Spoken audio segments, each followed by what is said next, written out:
Dieu nous bénisse tous. Nous allons prendre le livre de Jean, le chapitre 14. Et je vais lire le verset 1 jusqu'au verset 4, tout en vous exhortant à lire tous les chapitres 14. Beaucoup de gens remplacent la Bible par le téléphone. Parce que la Bible a perdu pour vous son importance. Et vous vivez comme une personne morte. Et la Bible dit, vous êtes mort, quoique vivant. Christ est notre vie. Et mourir en Christ est un gain. Christ est la parole de Dieu. Vous n'avez pas de vie si la parole de Dieu n'a pas de place dans votre vie. Si la parole de Dieu n'habite pas richement en vous. Le chapitre 14 de Jean, dont nous allons lire tout à l'heure les versets 1 jusqu'au verset 4, mais que je vous exhorte à lire du premier au dernier verset, et même de lire le chapitre précédent et les chapitres qui suivent. Vous savez, le livre de Jean, c'est le livre qui contient plusieurs doctrines, plusieurs enseignements. Jésus-Christ est le Fils de Dieu. Jésus-Christ est le Fils du Père. Jésus-Christ est venu du Père. Jésus-Christ de Nazareth est le chemin, la vérité, la vie. Nul ne vient au Père que par lui. Jésus-Christ est la résurrection et la vie. C'est Jean qui nous enseigne. Plusieurs doctrines sont dans ce livre. Quand vous lisez la Bible, vous comprenez pourquoi Jean était ces disciples-là qui étaient très proches de Jésus, que Jésus aimait et qui se couchaient sur la poitrine de Christ, qui a reçu des révélations. Et ce chapitre 14 nous montre la situation qui est celle de beaucoup de gens aujourd'hui dans les églises. Ils vont à l'église, de temps en temps d'ailleurs, pas tous les jours, pas aux heures fixées. Ils vont dans les églises, ils prient même Dieu. Ils invoquent même le Seigneur. Le Seigneur est avec vous depuis que vous avez cru. Et avant même que vous ne croyiez, il était très proche de vous, vous ne le saviez pas. Comme ces disciples d'Emmaüs qui parlaient de Jésus-Christ. Mais sans le connaître, sans même se rendre compte que Jésus était avec eux. Et ils parlaient de lui. Il dit, nous croyions que c'était un prophète. Et Jésus leur a dit, vous qui êtes devenus lents à comprendre les Écritures, à comprendre la prophétie. Il leur expliqua les Écritures, qui ne comprenaient pas. Après le départ de Christ, ils réalisèrent qu'ils étaient avec lui, qu'ils parlaient avec lui, mais ils ne le savaient pas. Et il dit, c'est pourquoi quand il nous parlait, nos cœurs brûlaient. Lorsque une personne a une relation réelle avec le Dieu invisible, qui se révèle à lui, à son cœur brûle. Mais beaucoup de cœurs ne brûlent plus. La Bible dit, n'éteignez pas l'esprit. Beaucoup de gens sont dans les églises, mais ils ne sont ni froids, ni chauds. Et Jésus dit, puisque tu n'es ni froid, ni chaud, je te vomirai de ma bouche. Ce chapitre 14 est révélateur de ce drame-là. Des gens qui sont dans les églises de Dieu, qui vont même à la chair, qui parlent de Dieu, mais qui ne croient pas, qui ne les connaissent pas, qui n'attendent rien, mais qui demandent aux hommes et qui comptent sur les hommes, qui espèrent dans les hommes, qui mettent leur espérance dans les hommes et qui mettent parfois leur espérance en eux-mêmes. Ils comptent sur eux-mêmes. Tu comptes sur toi. La Bible dit, un homme ne peut recevoir que ce qui lui est donné du ciel. Jésus-Christ a dit, quand vous priez, dites notre Père qui est aux cieux. Il dit, ne soyez pas comme les païens qui croient qu'en multipliant des paroles, ils seront exaucés. Vous savez que votre Père sait de quoi vous avez besoin. Mais les gens ne le savent pas. Cherchez premièrement le royaume et la justice et tout le reste vous sera donné. Parce que le but de l'évangile, c'est ce que Jean explique. Quand vous regardez au chapitre 20, il dit, Jésus a fait beaucoup de miracles qui ne sont pas écrits dans ces livres. Regardez le chapitre 20, les versets 30 à 31. Jésus a fait encore, en présence de ses disciples, beaucoup d'autres miracles qui ne sont pas décrits dans ce livre.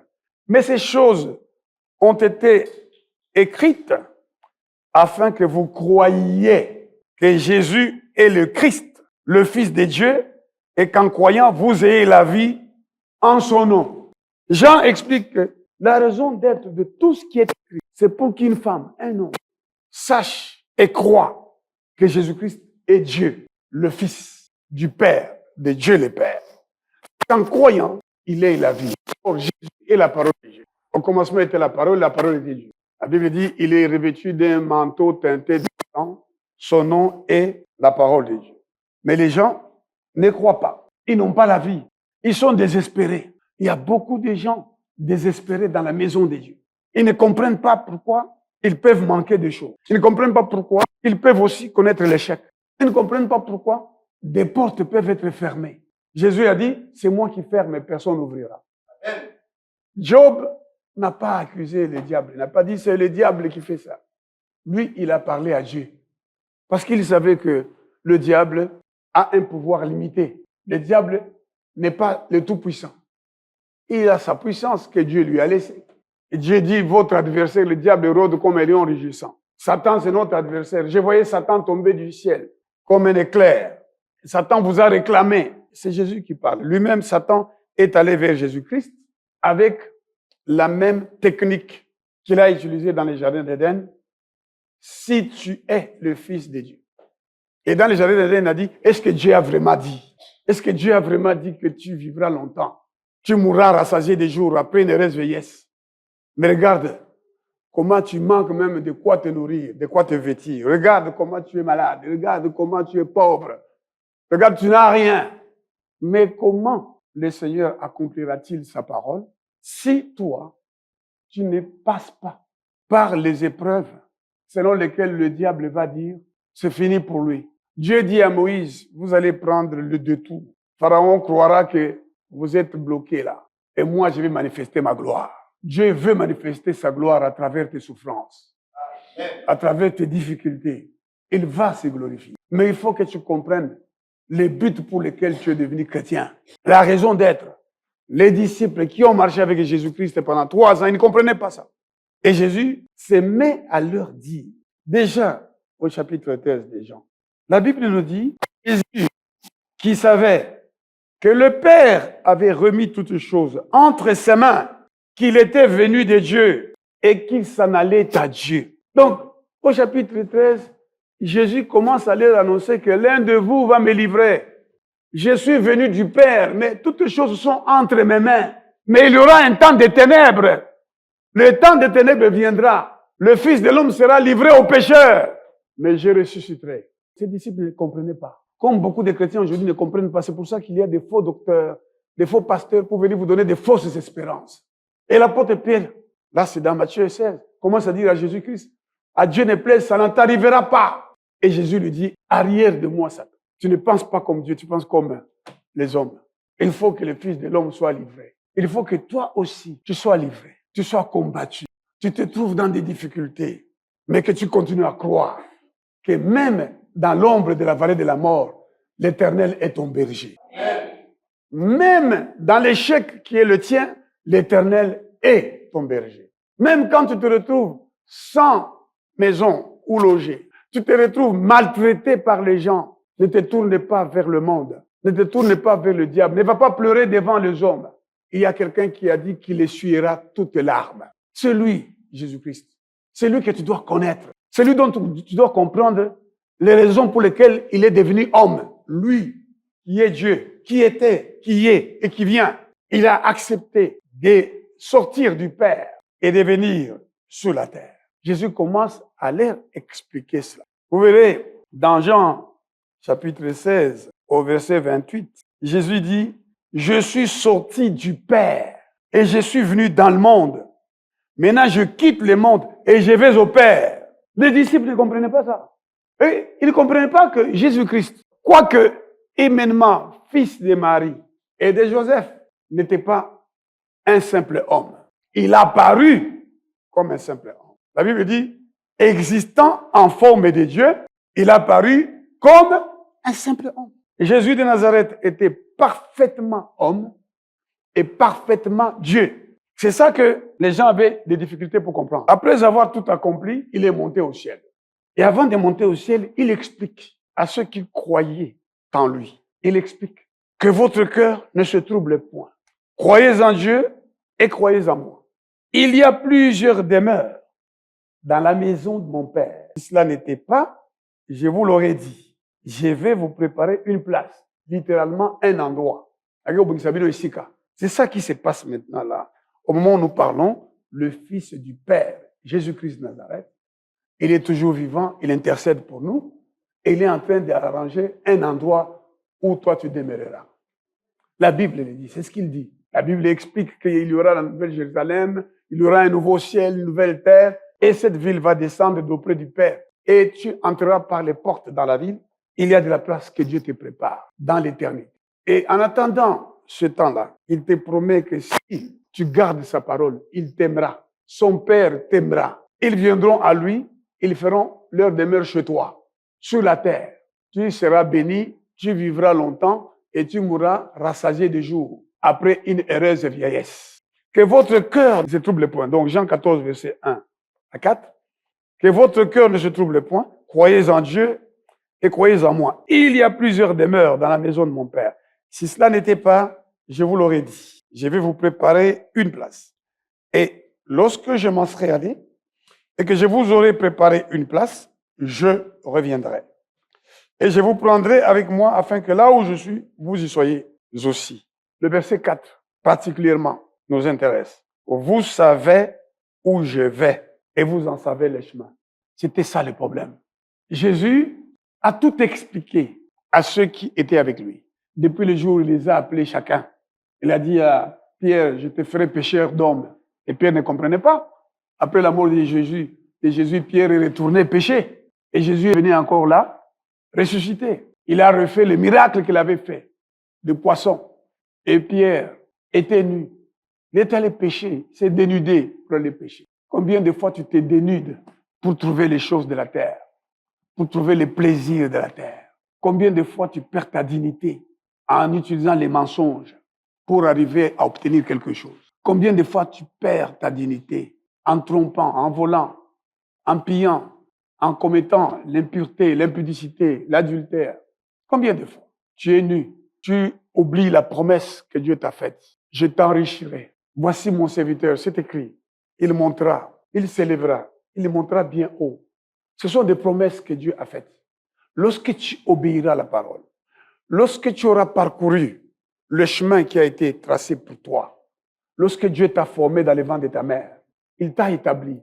Il a même compté le nombre de jours que tu vivras sur la terre. Il a une mission pour laquelle il t'a créé tel que tu es là. Mais il est venu, il est parti, il a fait des églises et il a dit que celui qui a des oreilles pour entendre, entende ce que l'Esprit dit aux églises. Et il a dit qu'il a établi les uns comme apôtres, les autres comme prophètes, les autres comme évangélistes, les autres comme pasteurs et docteurs, pour ton perfectionnement, le perfectionnement des saints, en vue de l'œuvre du ministère, pour que tes yeux s'ouvrent sur les réalités éternelles, pour que tu vois, comme il a été dit à l'apôtre Paul, tu as été destiné à voir le juste et entendre ses paroles. Tu es destiné, ma sœur, à voir celui qui vit au siècle des siècles, à parler avec lui, à recevoir ses instructions. Tu es destiné, toi, à sauver ton pays. En vivant une vie qui plaît à Dieu, Dieu te révélera comment il mettra fin à nos souffrances qui durent depuis si longtemps, depuis que ces colonisateurs ont découvert que Dieu avait scandaleusement nanti l'espace de terre, la portion de terre qu'on appelle la RDC, des ressources minérales multiformes, multidimensionnelles. Vous avez certainement suivi, comment je peux dire, le clash, l'échange musclé dans ce qu'on appelle le bureau ovale aux États-Unis entre l'actuel président de l'Ukraine et l'actuel président des États-Unis. L'un dit il faut sécuriser l'Ukraine contre la Russie. Nous voulons bien signer un accord sur les terres rares. Et le président américain, qui est un homme d'affaires avant tout, lui veut mettre fin à la guerre et amener les Américains à exploiter les terres rares en compensation de toutes les dépenses de guerre consenties par les États-Unis. Et c'est de ça qu'il était question dans les bureaux ovales. Et on commence à décrire quelles sont les ressources de l'Ukraine. Mais si vous écoutez la description de ces ressources de l'Ukraine, qui sont les nerfs de la guerre en Ukraine, mais c'est beaucoup moins que ce que le Congo a. Mais puisque ce que le Congo a été rendu disponible pour eux, en 1885, ils ont dit le Congo devra être une terre libre. Ils ont mis dans l'acte général de Berlin, ils ont dit no power shall exercise sovereignty over the Congo. Aucun pouvoir n'aura la souveraineté sur le Congo. Ils ont donné à un homme. Lorsque cet homme a commencé à exploiter les richesses, ils l'ont accusé de génocide, mais ils ne l'ont pas poursuivi. Parce que ce qui les intéressait, c'est récupérer le contrôle de leurs ressources. Ce n'est pas tellement la violation des droits de l'homme et le jugement de l'auteur de la violation des droits de l'homme, des droits des Congolais qui étaient massacrés. Vous savez que les Congolais ont coupé leurs mains lorsqu'ils ne réunissaient pas la quantité de caoutchouc et de l'ivoire qui était réclamée. À l'époque, c'était la richesse dont on avait besoin. Et depuis ce temps-là, jusqu'à aujourd'hui, les guerres prennent des formes différentes à cause de nos richesses. Ils ont appelé ça scandale. Après la traite négrière, la colonisation, avec la traite négrière qui a continué jusqu'à aujourd'hui d'ailleurs. Est-ce que vous savez que nous sommes ici à la Gombe? Vous savez que vous ne pouviez pas vous trouver du côté ici, après les rails, de ce côté ici, après 18 heures, dans ces pays, quand les Belges étaient ici. N'entrez à Kalina, Gombe ici, que les domestiques qui venaient travailler chez les Blancs. À 18 heures, ils devaient traverser les rails et partir. C'était la ségrégation, c'était la séparation. Nous n'avions aucune valeur. Et c'est ce que Lumumba a dénoncé. Le 30 juin 1960, on l'a tué. Et il avait déjà écrit un livre disant que la terre congolaise, cette terre d'avenir, le Congo, the land of the future. Un livre que j'ai découvert quand le Seigneur m'avait amené à vivre en exil. Je me trouvais en exil quand on a incendié ma propriété ici. Et toute l'église, comme vous le savez. Et j'ai trouvé ces livres-là. On dit souvent que si vous ne voulez pas que les Noirs connaissent les choses, mettez-les dans les livres. Et j'ai trouvé un livre là-bas dont on ne m'a pas parlé. Moi, j'ai fait les sciences politiques. Je suis licencié en sciences politiques avant d'étudier le droit depuis la première année jusqu'à devenir docteur. Mais on ne m'a pas parlé dans l'histoire politique du Zaïre de ce document-là qui existe jusqu'à aujourd'hui et qui a scellé notre destin par une fiction juridique. On a d'abord dit que nous sommes État indépendant du Congo, en anglais Congo Free, pour eux. Ensuite, nous sommes devenus République démocratique du Congo. Mais depuis 30 ans, on a décidé de nous punir, nous, pour le génocide qu'il y a eu dans ce pays voisin, le Rwanda. Et des gens qui ont été accueillis ici, comme des réfugiés, commencent à réclamer les terres et se sont donné même un nom. Et il y a des gens qui les croient. Nous sommes en face de cela. C'est ce qui s'est passé dans les bureaux ovales, pour ceux qui suivent l'actualité. Et notre pays est dans cette situation-là. Aujourd'hui, on nous amène le même modus operandi, n'est-ce pas? Vous savez, Mobutu avait dit, j'ai été poignardé dans le dos. Parce que Mobutu faisait une politique, à travers par exemple la CPGL, n'est-ce pas, qui lui permettait d'apaiser, de contrôler les Burundis, les Rwandais, etc.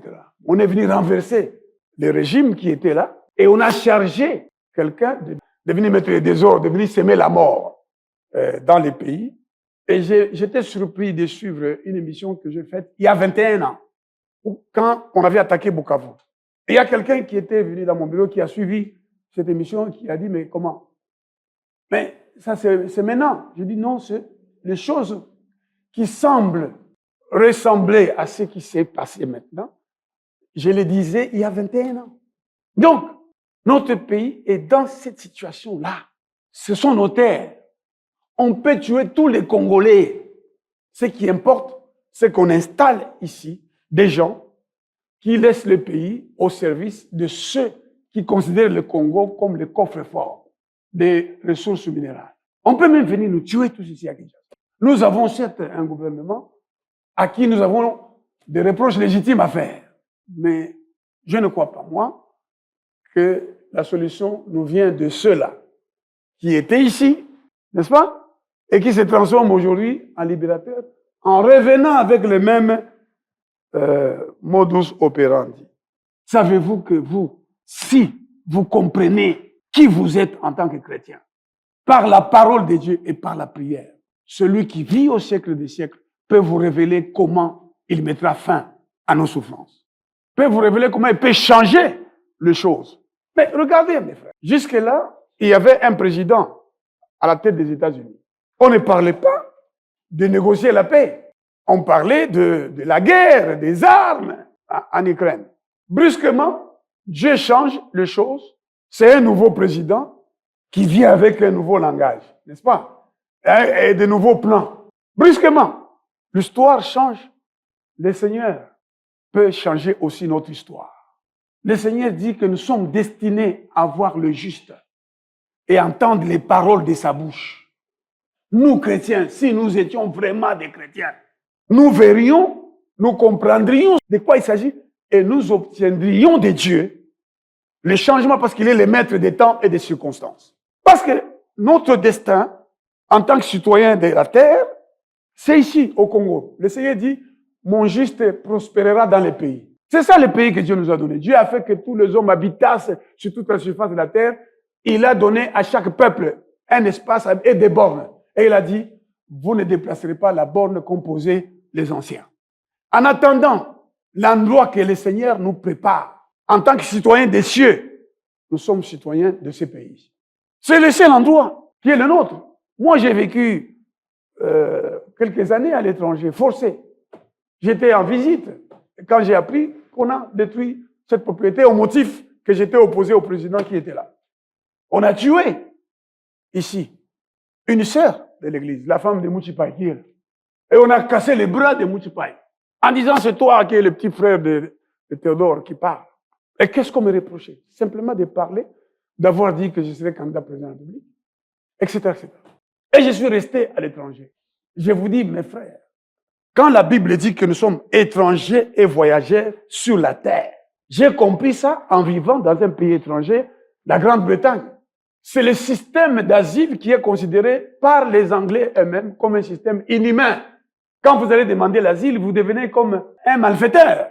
La façon dont on va vous traiter.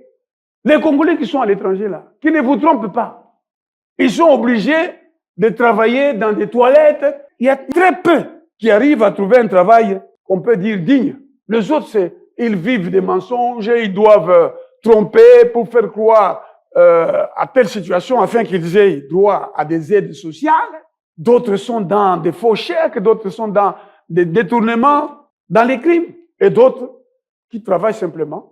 Ils vont nettoyer les toilettes, ils sont sentinelles, ils vont travailler sur le ferry, les bateaux, les grands bateaux là, ainsi de suite. Vous n'êtes pas chez vous. Vous ne valez rien. S'il est chez, on tire sur vous.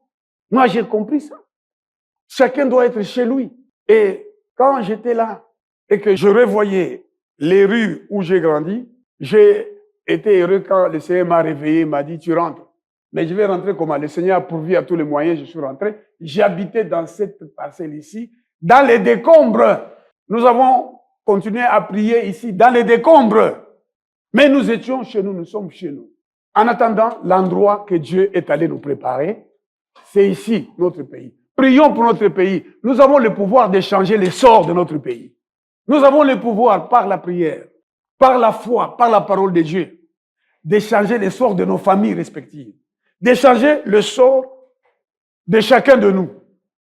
C'est toi que Dieu a établi comme Dieu sur ta famille. Dieu t'a établi pour prier pour ta famille. Tu ne vas pas sauver ta famille par le mensonge. Tu ne vas pas sauver ta famille par la débauche, en trompant, en volant. Ne retourne pas, ne va pas chercher la solution dans le monde. On a dit à l'apôtre Pierre, tu seras pécheur des hommes.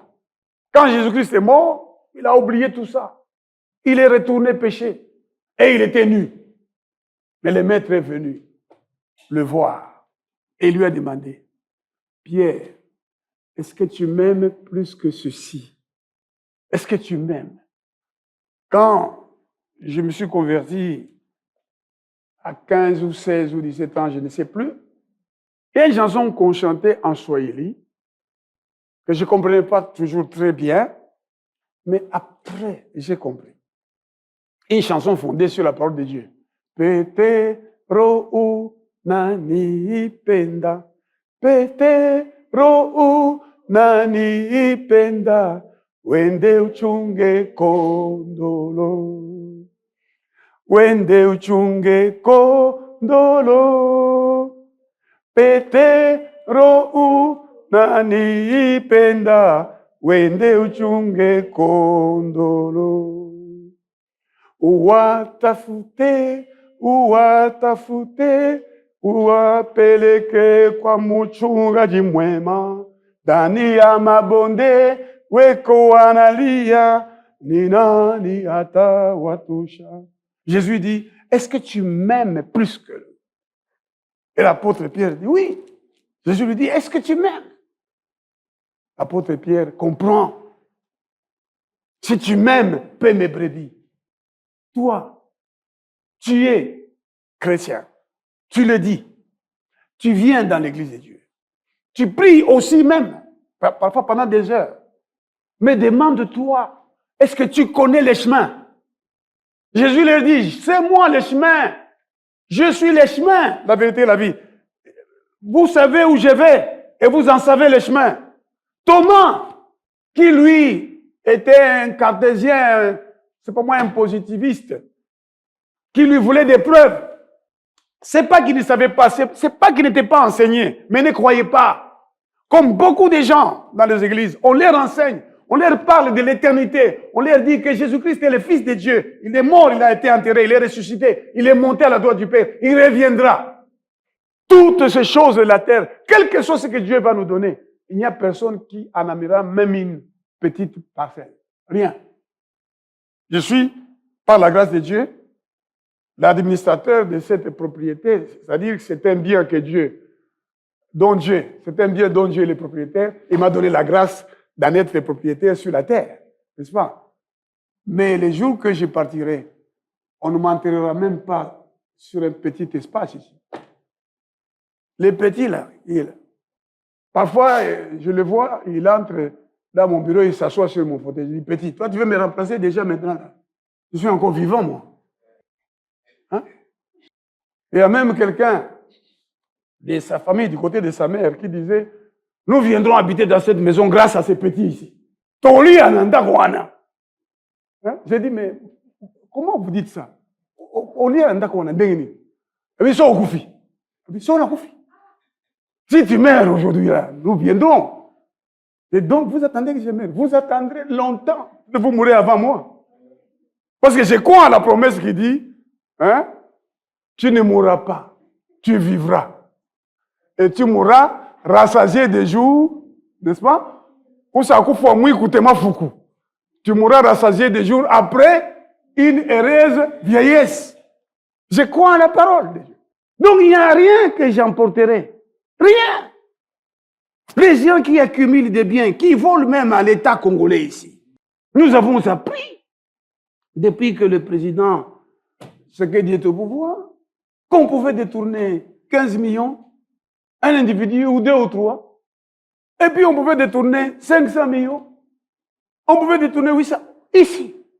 Mais monsieur, moi je suis un ancien banquier, j'avais la banque centrale. À la planification, on m'a formé, on m'a envoyé à la banque de Belgique en formation. J'étais au service des prospectives. J'étais organisateur, on m'a formé comme organisateur, planificateur, on m'a même formé en informatique. Mais je n'ai pas tenu la formation en informatique parce que j'avais fait un surménage, j'avais abandonné. Parce qu'en même temps, j'étudiais les droits, j'ai dirigé l'église, j'écrivais un livre. J'étais un peu surmené, j'ai dû arrêter certaines activités. Lorsque on me dit que quelqu'un peut détourner 15 millions, il va en faire quoi? D'abord, 1 million de dollars. Si on me les donnait à moi 1 million, comme je réclame qu'on me rétablisse dans mes droits à la Banque centrale, et qu'on me paye. Je réclame qu'on paye la destruction par l'État de cette propriété ici. Je réclame même mes salaires de députés. Parce qu'on m'a empêché d'entrer au Parlement, à l'Assemblée provinciale du Katanga, la grande assemblée, où j'ai été même élu président de la commission qui a rédigé le règlement intérieur. Je réclame mes salaires qui sont de plus de 1,5 million. Mais lorsqu'on me donnera, parce qu'on me donnera ça. Si on ne me donnait pas ça, je me les donnerai moi-même quand je serai président de la République. Ce sont mes droits.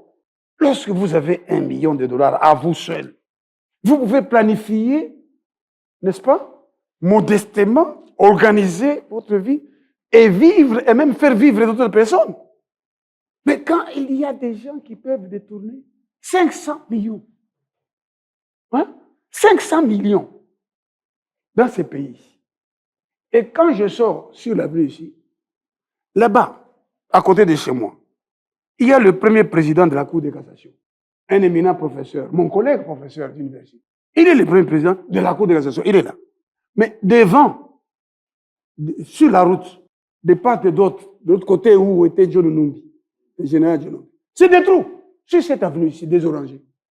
C'est des trous. Ça demande combien pour les parler. J'apprends même que le gouverneur de la ville vient ici en face de l'immeuble. Je vois des policiers là. On me dit que non, ils viennent avec le gouverneur de la ville dans l'immeuble qui est en face de moi, qui a été construit en violation des règles.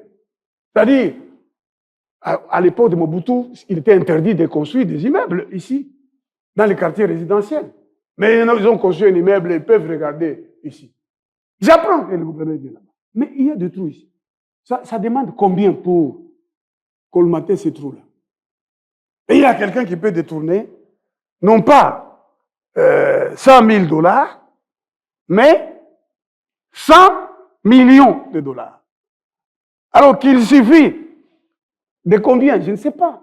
De peu d'argent pour qu'il n'y ait pas de trous, de nid de poules. Ici. Mais ces gens-là, ils ne comprennent pas qu'il y a un chemin que nous allons suivre. David dit à son fils, je m'en vais par les chemins de toute la terre. Et Jésus dit, c'est moi le chemin. Vous devez le savoir, vous les chrétiens. Et si vous savez que c'est moi le chemin, vous allez vous enrichir, vous faire des trésors là dans les cieux où il n'y a personne qui va les dévorer ou les voler. Mais vous accumulez des richesses injustes. Et les jours que vous partez, j'ai vu l'un des grands musiciens. Il n'était pas pauvre. Hein? Il a dit, je vais dévoiler un secret. Quand je chante, je plane. Puis bon, je mourrai sur scène. Et il était en train de chanter, non? Il chantait et brusquement, il est tombé. Et puis c'est fini. Qu'est-ce qui lui reste? Qu'est-ce qui va te rester, toi, quand tu vas partir? La veille de son assassinat, Laurent Désiré Kabila était juste là, devant l'ex-CCZ, où se trouvait l'église de la Gombe. Et on m'a signalé, on dit, le président est là, il est resté là. J'avais envie d'aller là-bas, mais avec les Kadogo, là, on pouvait tirer sur toi. Si tu sortais comme ça. Et il est resté là, le président. Et le lendemain, nous apprenions le matin qu'il n'était plus. C'est fini. Il y a des gens à qui il venait de parler. Il y a même quelqu'un qui fut son conseiller, je crois, spécial, à qui il venait de parler le matin et qui allait là-bas pour le rencontrer. Et il entend à la radio qu'il vient de mourir. Et puis c'est terminé. C'est un autre qui va être là. Qu'est-ce qui te restera?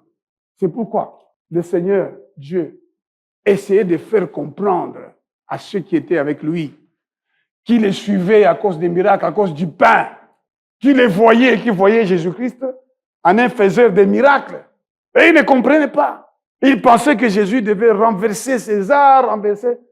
Et Jésus dit, mon royaume n'est pas de ce monde. C'était difficile pour eux de comprendre. Et beaucoup de gens ne comprennent pas.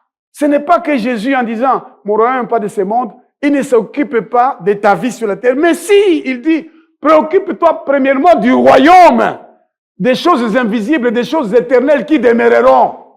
Approprie-toi ces choses-là, connais-les, et on va te donner. Et ces choses éternelles, en même temps, ces choses temporaires, temporelles et temporaires. Tu vas en jouir. Dieu va te les donner.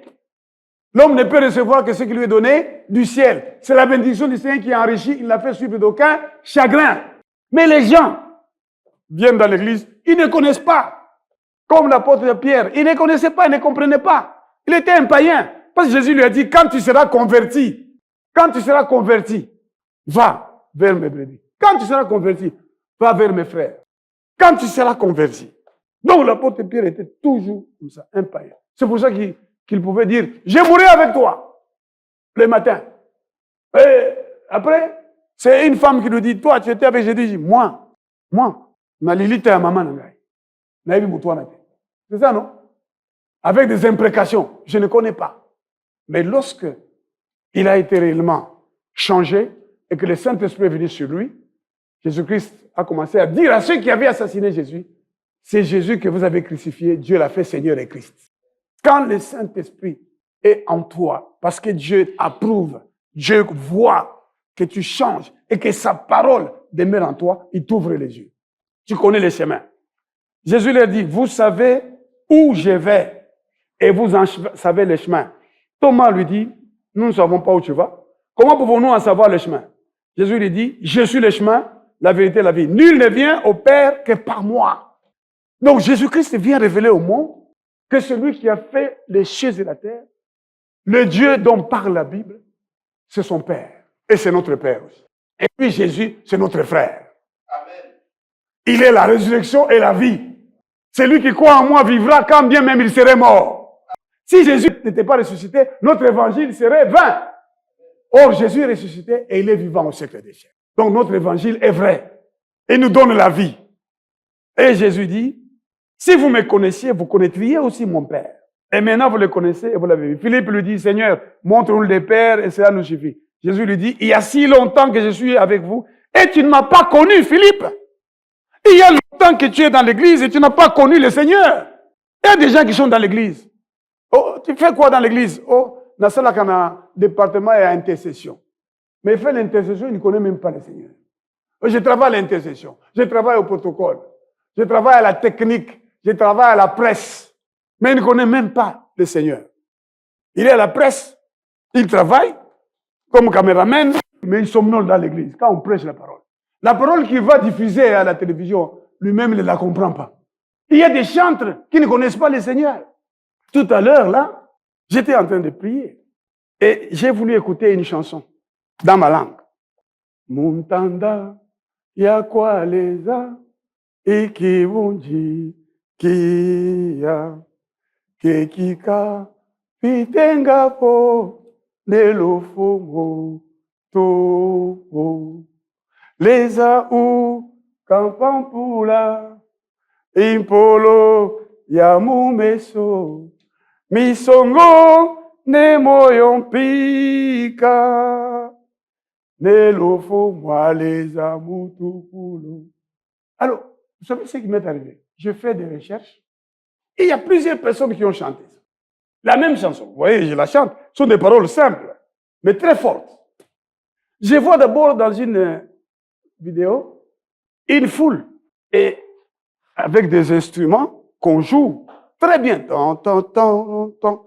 Alors, un monsieur est en train de parler, on va accueillir. Et puis, on monte dehors un véhicule, une camionnette de style américain, là, hein, avec de l'espace devant, hein, impressionnant. Et c'est une dame qui descend de là, et on lui donne le micro, elle porte une robe, et elle commence à chanter la même chanson. Il dit, mais c'est quoi? La même chanson qui est simple. Je sais quelqu'un d'autre. Je dis, mais c'est pas possible. Mais est-ce qu'elle connaît même le Seigneur qu'elle chante, cette personne-là? Est-ce qu'elle connaît? Non. Les gens veulent devenir des vedettes. Nous avons beaucoup de vedettes dans les églises, parmi les chantres, parmi les gens qui jouent des instruments. Ce qui les intéresse, c'est peut-être la célébrité. Ils ne connaissent pas. Voilà, Philippe. Le Seigneur lui dit, Philippe, comment? Je suis avec vous. Et toi, Philippe, tu ne me connais pas. Ma soeur, est-ce que le Seigneur peut dire de toi que tu le connais? Comme tu es là. Tu le connais. Il y a un pharisien qui est allé prier dans l'église. Dieu, je paye ma dîme, mais je ne suis pas comme ces publicains-là.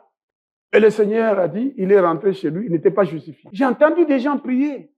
Il y a même quelqu'un qui était ici dans l'église, à la veille des prières, il était toujours là. Il dit, vous démons, je vous chasse maintenant. Je vous poursuis, démons, je vous poursuis. La Bible dit, il parle, poursuivez les démons. La Bible dit, chassez les démons. Lui, il dit, c'est dans la prière. Maintenant, démons, je vous chasse. Nous étions là où il y a les fleuves hôtels, là, au CCIZ. Il dit, je vous poursuis. À l'époque, c'était l'Inter.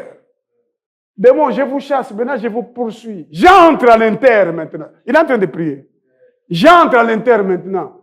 Et je vous chasse de l'Inter. Je vous poursuis jusqu'en enfer. J'entre en enfer maintenant là. Je vous chasse. Il est en train de prier. Il ne connaît pas le Seigneur. Donc, il entre en enfer. Il poursuit les démons jusqu'en enfer. Or, les démons, ils connaissent la parole. Ils ont dit à Jésus-Christ, tu veux nous envoyer dans l'abîme avant le temps. Envoie-nous dans ces pourceaux-là. Et Jésus les a exaucés. Il y a donc beaucoup de gens. Jésus leur dit, vous savez où je vais et vous en savez les chemins. Maintenant, ma soeur, aujourd'hui, pose-toi la question. Est-ce que tu sais où tu vas aller? Est-ce que tu sais qu'il y a un chemin que nous devons emprunter? Il s'appelle Jésus-Christ. Nous devons l'emprunter maintenant. Nous devons marcher avec Jésus-Christ. Nous devons marcher dans la parole. Nous devons vivre selon la parole. En ayant les yeux fixés sur Jésus-Christ, le chef et le consommateur de notre foi. En sachant que si la mort vient, elle viendra au temps que Dieu a fixé. Il a promis que son esprit resterait dans l'homme pas plus de 120 ans. Donc tu peux espérer vivre 120 ans, tu ne serais pas dans l'erreur. J'ai vu hier une vidéo que j'ai envoyée à quelqu'un. On me parle d'un monsieur qui serait en Bujimaï, qui serait né en 1800, je ne sais pas combien. Il aurait 146 ans. Au Kasaï. Il aurait 146 ans. C'est sur YouTube ici et TikTok. 146. C'est au Congo dont on me parle. Je ne sais pas si c'est une vieille vidéo, si c'est une vidéo récente. Le Seigneur dit, mon esprit ne restera pas dans l'homme plus de 120 ans. Donc tu peux espérer vivre une longue vie et une vie heureuse. Ne dis pas, non, bon, moi je suis déjà vieux. Le Seigneur dit, je te rajeunirai. Il y a une promesse pour chaque problème de ta vie. Mais il faut que tu apprennes à connaître Jésus-Christ et le chemin. Il faut que tu apprennes à le connaître. On ne connaît le Seigneur que d'une seule façon, sa parole. C'est ainsi que Jésus dira plus tard dans ces chapitres, c'est lui qui m'aime, il a mes commandements, il les garde, et c'est lui qui m'aime, mon Père l'aimera, moi aussi je l'aimerai, nous nous ferons connaître à lui. C'est lui qui ne m'aime pas, ne garde point mes paroles. Si quelqu'un m'aime, il gardera ma parole, et mon Père l'aimera. La parole, c'est notre vie. Maintenant, il y en a qui ne veulent même plus se promener avec la Bible. Pour eux, c'est encombrant, c'est le téléphone. Il y a la Bible, ils regardent à peine dans cette Bible, ils lisent à peine la Bible. Alors qu'il est écrit que la parole de Christ habite en vous richement, abondamment, dans toute sa richesse. Et quoi que vous fassiez en parole ou en œuvre, faites tout au nom du Seigneur Jésus-Christ, en rendant par lui des actions de grâce à Dieu, le Père. La parole de Dieu, c'est notre vie. Mettons-nous à la lire, à l'étudier, à la mettre en pratique. Jésus-Christ est la parole de Dieu. Jésus-Christ est le chemin. Apprends à le connaître. Apprends à dormir sur ton lit et tu vois Jésus qui te dit, mon fils, tu es sur le bon chemin. Ma fille, tu es sur le bon chemin. Mais Seigneur, regarde, j'ai des problèmes de ce genre et je vais résoudre ces problèmes. Moi, j'ai pris ma part de souffrance et j'ai eu droit à la gloire.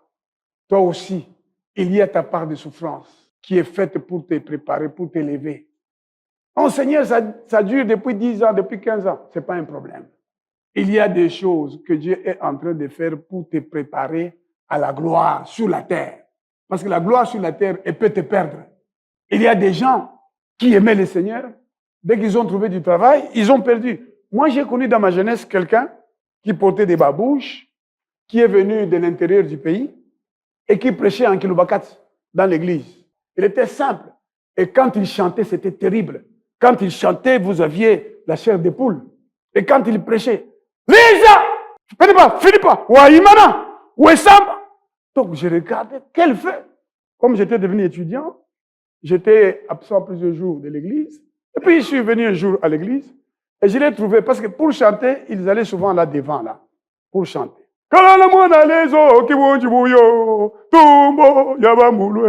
Ils allaient là devant. Alors, je les vois maintenant, il est bien habillé, il a des beaux souliers et il porte des lunettes noires dans l'église. Elle est en train de chanter avec ses lunettes noires, je regarde, je dis, je ne sens plus le feu. Et qu'est-ce qu'on m'a appris après? Cet homme a obtenu la gloire. Il a trouvé du travail chez Amato Frères, n'est-ce pas? La société qui existait au Katanga. Et maintenant, cette position de travail et les salaires qu'il gagnait l'ont entraîné dans la fornication. Et il a engrossé quelqu'un. Il a perdu l'onction. Vous voyez Saoul, pourquoi il est tombé? Il n'a pas connu la préparation de David. David a été oint, ensuite il a commencé à souffrir. C'est comme ça qu'il a fait beaucoup de chansons. L'Éternel est mon berger. L'Éternel est mon berger. C'est dans la souffrance. Dans le désert, il allait se cacher. Et il se demandait, mon Dieu, où es-tu? Je serre ta parole dans mon cœur. Jusqu'à ce que le Seigneur a renversé Saoul. Et il a chanté la chanson qui dit, je louerai l'Éternel de tout mon cœur. Je raconterai toutes ses merveilles. C'est parce que le Seigneur l'avait délivré de Saoul. Et comme il avait été préparé, lorsqu'il a péché contre Dieu, il a compris tout de suite qu'il fallait se repentir. Il s'est repenti, il a pleuré devant Dieu. Et Dieu lui a donné Salomon, par la même femme. Parce qu'elle était maintenant sa femme, l'homme était déjà mort. Et il a eu Salomon, qui lui a succédé sur le trône. Et Jésus-Christ s'est appelé le fils de David. Ne t'inquiète pas. Ce dont tu dois t'inquiéter, ce ne sont pas les problèmes que tu as. C'est la question de savoir, est-ce que tu connais les chemins? Le Seigneur dit, vous savez les chemins. Qu'est-ce que le Seigneur veut dire? On vous a tout dit. La parole de Dieu, elle est claire. Maintenant, pourquoi vous ne voulez pas mettre en pratique cette parole? Mon frère, ma soeur, lisons les Écritures. Méditons-les jour et nuit. Mettons-les en pratique. Dieu va nous ouvrir les yeux sur les problèmes de notre pays, les problèmes de notre nation. Ces gens-là sont entrés à Goma et à Bukavu. Il y a des morts. Vous croyez que s'ils venaient ici à Kinshasa, il n'y aurait pas de morts? Des morts, pourquoi? Pourquoi nous devons mourir? Il faut dire ça à Dieu. Pourquoi ce monsieur qui était ici, président de la CENI, qui nous a dit, voici le président. À nous surtout qui contestions. Et ce même homme-là, en allant s'associer avec des étrangers, il vient nous dire qu'il va venir nous libérer. Non, Seigneur Jésus-Christ, souviens-toi de nous. Amen. Que le Seigneur se souvienne de nous. Moi, je vous parle de tout mon cœur, de manière sincère. Oui, je sais qu'il y a des gens aujourd'hui, dans les pays, qui préfèrent tenir un langage double. Parce qu'ils se disent, bon, celui-ci peut tomber, hein, je peux être bien regardé par ceux-là. Et quelqu'un m'a dit, mais pasteur, mais attends. J'ai dit, non, monsieur, je regrette beaucoup. Je ne demande rien. Puisque j'avais la possibilité d'exercer le pouvoir dans ces pays, j'ai pris des positions que je trouvais justes. Et quand aujourd'hui, je considère ce que je disais hier, c'est ce que je dis encore aujourd'hui. Je ne veux pas, moi, prendre le pouvoir au détriment de mes valeurs. Valeurs de justice, valeurs de vérité, valeurs de droiture. Si je dois exercer le pouvoir, je dois exercer le pouvoir comme un homme de Dieu, un enfant de Dieu qui prêche la parole sans avoir à regretter quoi que ce soit. Et si je dois exercer le service public, je vais l'exercer dans la droiture. C'est comme ça. Si un jour on va venir ici me tuer pour avoir dit que je ne peux pas approuver ceux qui vont s'associer aux étrangers pour venir renverser le pouvoir, au motif qu'ils vont nous donner la liberté, eh bien, qu'il en soit ainsi. Mon Dieu me protégera, mon Dieu me gardera. En tout cas, je vous l'ai dit, mes frères, nous ne pouvons plus accepter aujourd'hui que le monde entier nous expose au fil du rasoir pour prendre nos richesses, en nous faisant croire que c'est là-bas que nous aurons la liberté. À ceux qui sont au pouvoir aujourd'hui, j'ai dit, lorsque je suis passé devant la Cour constitutionnelle, pour dire que, voilà, ces élections, c'est un simulacre. J'ai dit, maintenant que la Cour va confirmer, je demande au président de rassembler. C'était en 2024, en janvier. Tous les Congolais pour que nous formions un pacte républicain. Ce que je disais hier, qu'on n'a pas écouté, je l'entends dire aujourd'hui. Aujourd'hui, on parle de quoi? Gouvernement d'union nationale. Mais ce sont des choses que nous disions-nous. In tempore non suspecto. Parce que nous avons pour combat un combat des valeurs. Est-ce que c'est juste? Moi, ni kimo muto. Est-ce que kosawa ai kosawa? Est-ce que kosawa tukamate adui ndio akuya tupatie uhuru? Non, non, je ne crois pas à ça. Je regrette beaucoup. Christ a moi l'espérance de la gloire. Amen. Le jour que je quitterai cette terre, je la quitterai en sachant que Jésus est allé me préparer un endroit. Je connais les chemins et je suivrai ces chemins-là. Que son nom soit à jamais béni, au siècle des siècles. Amen.